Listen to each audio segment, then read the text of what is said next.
Everybody, here we go. Hello everyone, my name is Rituro. Welcome back to Canada, the true north, strong and free. Our featured match today is against Toronto FC in the semi-final second leg of the Voyageurs Cup. We're already got a 1-0 advantage after the first leg played in Toronto, so we've got the away goal in our back pocket, going home to BC Place to hopefully put ourselves into the final. First things first, let's keep it all honest here. The whole point of this series is to prove a pro-Canadian team can survive and be competitive in Major League Soccer. Am I compliant? 10 international spots, 10 non-Canadians. Yes, we are compliant by the rules of this save, so let's get right into it. You'll notice Rivero is finally here. He's already good to go, but I had to make space to do it, and Kendall Waston was the unfortunate casualty, considering his salary price point and his rating within the game, which is far below where he should be, in my humble opinion, based on the real-life Kendall Waston. Waston was cut. Sad days, but had to make space, and unfortunately, Waston is the guy to go. Still on 3 DP, so I couldn't have made a play for Andre Haino as much as I really, really want to make a play for Andre Haino. But that's to be coming later. Elsewhere, I had a request on YouTube. How are Toronto and Montreal doing? Well, let's take a look, shall we? Toronto currently sitting in 10th in the Supporter Shield table. Let's take a look here at how they are doing overall. They've actually been lighting it up quite solidly. Went undefeated through their first 6 matches of the season, which is very un-Toronto-like. Lost to New England convincingly, and then we beat them at home, televised, in the first leg. So they are on a sudden downward slump, which I'm sure they're not happy with. On their senior squad, they've got Canadian internationals in the form of Jay Chapman, Jonathan Osorio, and Manny Aparicio, who I am coveting, must be said. They still have Gilberto in this reality, even though in the real world he has since been loaned out. Still got Michael Bradley. Joe Bendick is Joe Bendick, though he's wanted by another club. Sheru is doing well. Jovinko, 6.8 after 8 appearances is not quite what you would expect out of Sebastian Jovinko, though he is injured with strained knee ligaments. So, that might have something to do with it. Looking at the overall ratings, though, Sheru is head and shoulders the best player on that team with only 2 appearances. But, they've been good ones. 7.48. Oh, sorry. This is international appearances. I'm sorry. That is incorrect. Oh, that is selection info. That is actual appearances. My bad. Why has he only gotten 2 appearances? They should be playing the heck out of him. Michael Bradley, 7.48 with 8 appearances. Luke Bowden, actually, typically only a 2-star, is lighting it up. That, you have to think, is going to come to an end eventually. And Mark Bloom on the other side, Marky Delgado, the other players just above the 7.0 mark. Elsewhere in Major League Soccer, the request was, how's Montreal doing? While Toronto is in 6th and just outside a playoff spot where they would expect they'd be, although with games in hand, Montreal's stinking the joint up. So, we're in 7th, though, so we'll get to that in a second. Montreal, sitting pretty far down here on the Supporter Shield ranking and in the Eastern Conference. They have a task on their hands. They are down 1-0 to the Ottawa Fury. They are losing to an NASL side, and they must get a result here. They lost in the home leg. So they'll have to go away and win this thing if they want to meet up with Vancouver in the Voyageurs Cup final. Though they are sitting with a goalkeeper ineligible, 5 players out injured, and Jack McInerney doubtful. They started off, as Montreal does, losing 2-0, 2-0 away. Then went on a 3-match unbeaten streak, defeating Seattle, Philly, and New York. Not insignificant beating Seattle at Saputo Stadium. Then they lost to Chicago in a heartbreaker, 4-3. Then lost to Sporting, Philly, and Sporting again. So they are hungry for results. The question is the squad there to do it?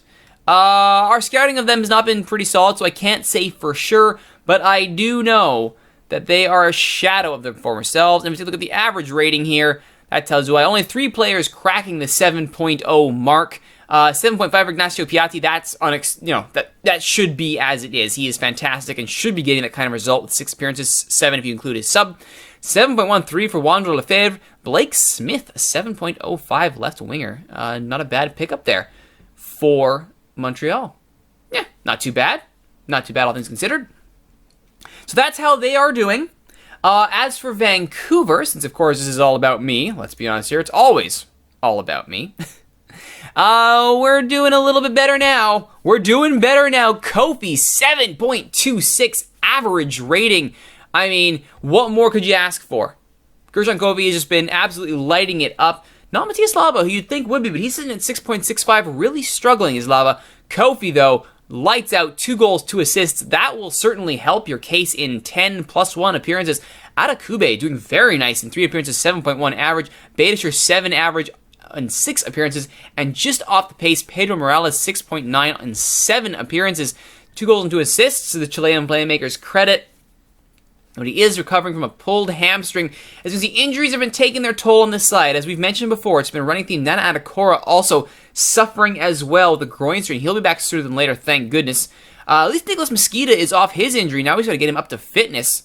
And Keons Froze, who I've been desperate to get minutes, sadly, out with a damaged shoulder. He will hopefully be back sooner than later. But yes, Mosqueda. This is the key thing. He's supposed to be a key player for this team. He's still recovering from that injury, so I'm very slowly bringing Mosqueda back into the side so that he does not wreck himself any further and, lessen his trade value, if I'm being super cynical about it. But thankfully, the rest of the team has not been wrecked. It was to start. Twitch chat is reminding me that it appears I finally won a game. Oh, yes, I have. Since last we checked in with that loss to Colorado, an unacceptable loss against Colorado, must be said. Lost to LA away 1-0. Okay, that's you expect that. 2-1 loss at home. Very close. Ultimately was not meant to be. We then went away to RSL and won. We won at home to San Jose. We beat Toronto away.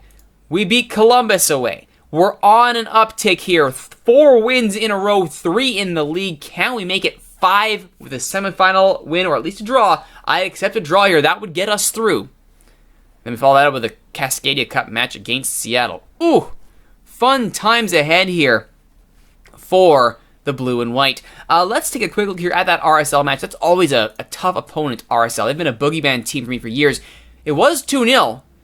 Devin Sandoval made it interesting in the 89th minute with a late goal here. Let's take a look at them.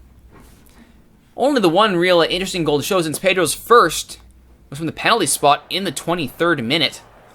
Dooley Mansali, 7.6 for RSL. Wow. Morales, again, he knows where he wants to put it. Silences the Rio Tinto crowd. It's a quiet riot, you might say. Then, not too far after that, Beitashour's throw-in is knocked away. Right back to Beitashour. Lays it off for Kofi. Sets up Morales to Rosales. Cross is blocked. Kofi again. Jukes that nice juke from Kofi. We've seen him do that in real life before, juke a challenge. And thankfully, Morales, with the easy knocking into the empty net from Rosales, it doesn't come much easier than that. Thank you very much. 2-0 Vancouver, and it's a good thing that goal went in. Because, with time winding down, the riot getting somewhat, well, rioty, Luke Mulholland starts things for RSL. Luis Gil looks upfield, then his ops go back to Mansali. Julian Mansali, who had a great game in a losing cause for RSL on that left flank. Back to Mulholland. To Mansali with the first-time cross. Little tip in at the near post by Sandoval. Poor defending on that post. The Inigo Montoya lookalike Devin Sandoval with the 2-1 goal. Not enough for RSL. Vancouver wins it. So let's get into today's featured match against Toronto. This is for a berth in the final of the Voyageurs Cup. Again, it's the only way for Canadian teams to qualify for Champions League. Can't do it through MLS because it's not our domestic league. You have to do it through the Voyageurs Cup. Taking Borjan for this one. I've been rotating my goalkeepers. I had Carducci play in the first leg. I had Thomas play against Columbus. He got a win, which is fantastic. Now it's Borjan. Also giving Kevin Canberra a start here on the left side. Giving McKendry the start in the middle because, again, Morales is injured, as is Froze, so our options in the middle are sorely limited. I do have Mauro Rosales, who I could bring in, but I want to give McKendry minutes. It's the Canadian Championship, why wouldn't I? So let's give it a go. Of course, the Kofi Laba duo in the back. That's not going anywhere. Dean slotting him beside Leverone for this one. Give the Generation Adidas talent some time. It'd be fantastic if we could qualify for Champions League. But first things first. Yep, no Javinko. Are playing the bizarre-looking formation here. I wonder if this is a result of having no Javinko. But then again, yeah, because they didn't have him last time. Very strange formation for Toronto. All right, let's just keep an eye on their strikers here. Oh, no. Keep an eye on him. And Sheru is clearly the target here. All right.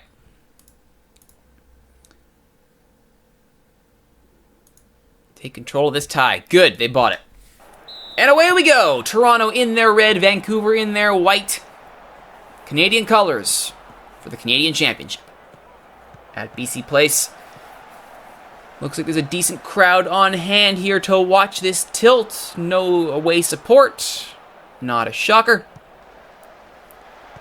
Bloom blocked. That'll be a throw-in. Toronto actually bossing things around here pretty early. Not sure I like this. More!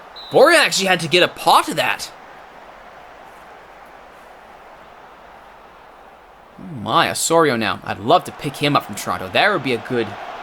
And this is sort of an mini injury crisis we're in. Getting Osorio as a placeholder for Morales would be fantastic. But like I say, first things first.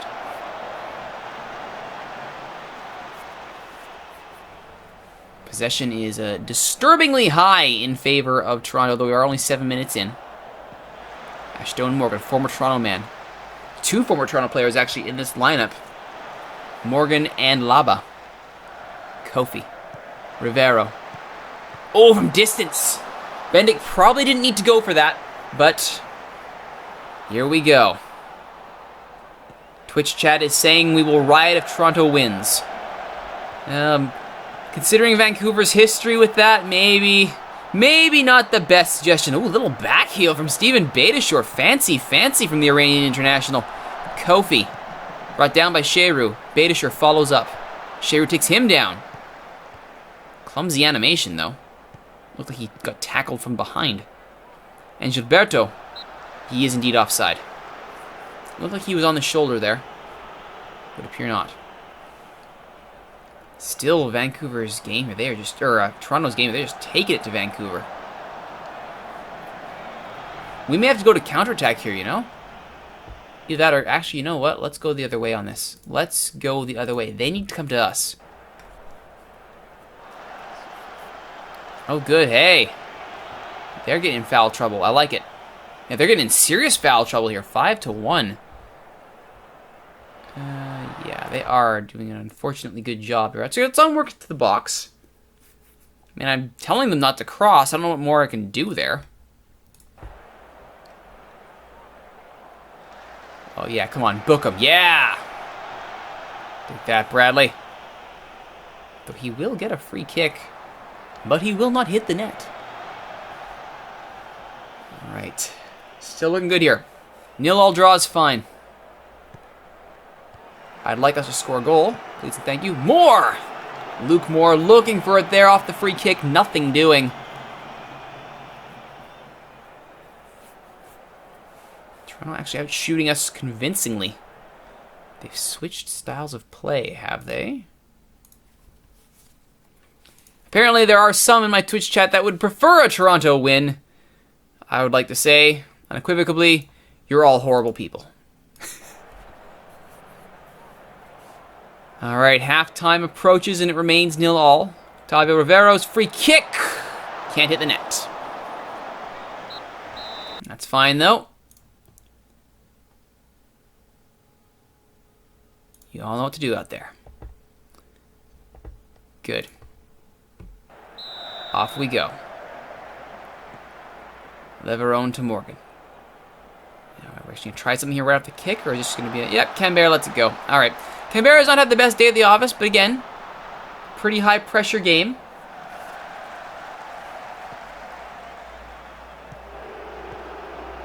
Oh, and suddenly, Eric Zavaleta feeds Luke Moore. Borjan with the big save. Nothing doing. All right, I think I got to make some changes here. Hagelin's on a yellow now as well. All right, we need to start subbing here. So, how do we do this? I think we push Nakajima Farhan to the left. Actually, Canberra's picked his game up suddenly, hasn't he? It's McKendry who's the problem. So based on that, Mauro Rosales comes in, which is... Bringing Mauro Rosales off the bench is not nothing. That's pretty darn good. And I do have Tybert on the bench as well. I may bring him on for Canberra. Leverone actually is... Wow. Wow. It might be Alderson for Leverone as my next move.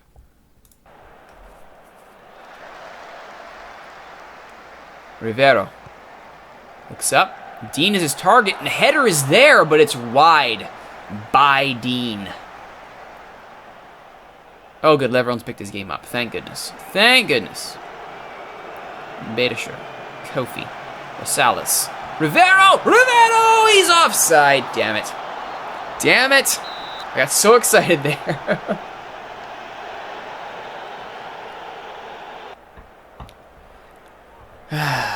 So close.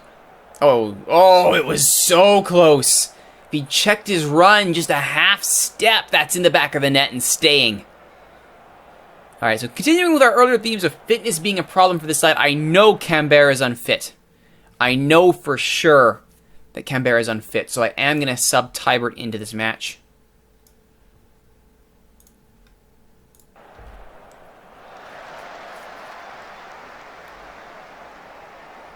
Badisher's Nakajima Ferran. Little shimmy there. Back to Rosales. To Kofi. Brought down, no call. Follow-up, falls to Tybert. 2 deflected shots and they go nowhere. Unfortunate. Badisher currently sitting at 7. He's really done well on that right flank. Ty Rivero's not had the best day at the office. He's been threatening somewhat. Off the line by Moore! That close to making me eat my words.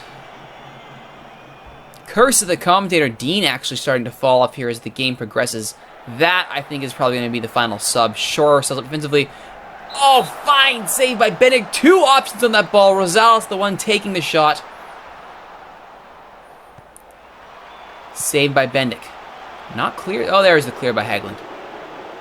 All right. Yeah. Dean for Alderson, who needs minutes. So, net result there. Same number of Canadians started as finished. Laba. Badisher. Nakajima Ferran to Rosales. To Rivero! Saved by Bendick. I'm noticing a lot of saves here that could have just been left to go wide. I don't know if that's a bug or just a problem with the animation not syncing up. Or... Regardless, we got a corner out of it. It came to nothing. Sheru gets himself a yellow. Yellow starting to stockpile up for a frustrated Toronto side. 14-9 another fouls. Vancouver still holding and still controlling the game. Not allowing Toronto to get into it after that early scare in the opening part of the game. It's now very much Vancouver. Started the kids, bringing on the vets. Badisher falls to Rivero, saved by Bendick. That actually was a well-placed shot. That one needed a diving save for it. Tybert to Rosales. Brought down by Bradley. No call, no card. Rivero, Rosales. Kofi! Saved by Bendick. And it's out for a corner.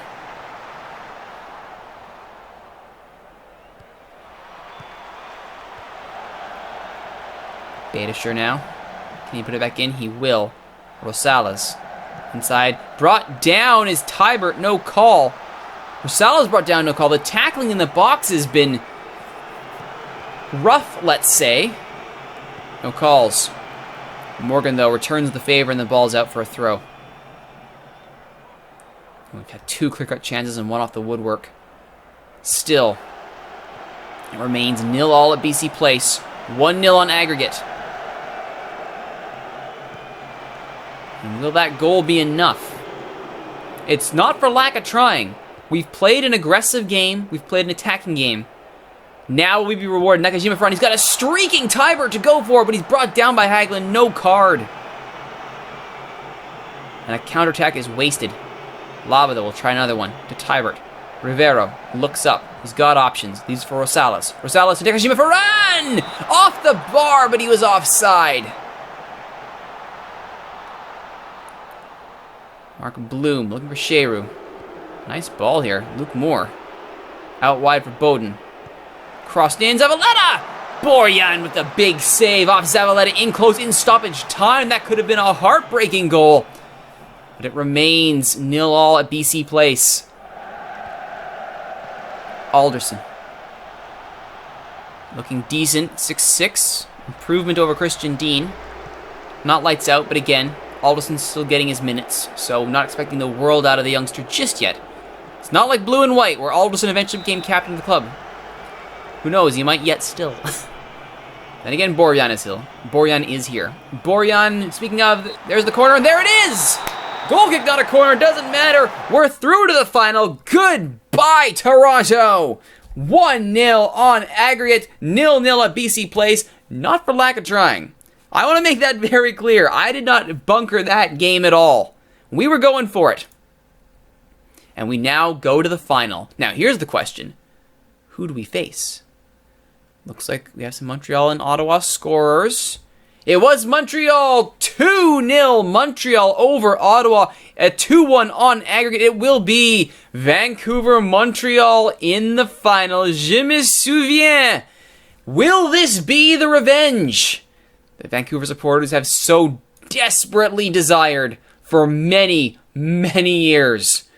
We'll have to wait and see next time on Strong and Free. My name is Rituro. Thank you so much for watching, everybody. If you like what you've seen, please be sure to like, comment, subscribe, share, favorite. Tell all your friends about these videos being hosted on YouTube. And if you want to watch them live as they're being recorded, get in on this East-West debate going on in Twitch chat, please come watch at twitch.tv/Rituro. Once again, my name is Rituro. I'm from Canada, the true north, strong and free. Thank you for watching, everyone. We'll see you next time. And thank you for calling off the riot, Jamie. Much appreciated.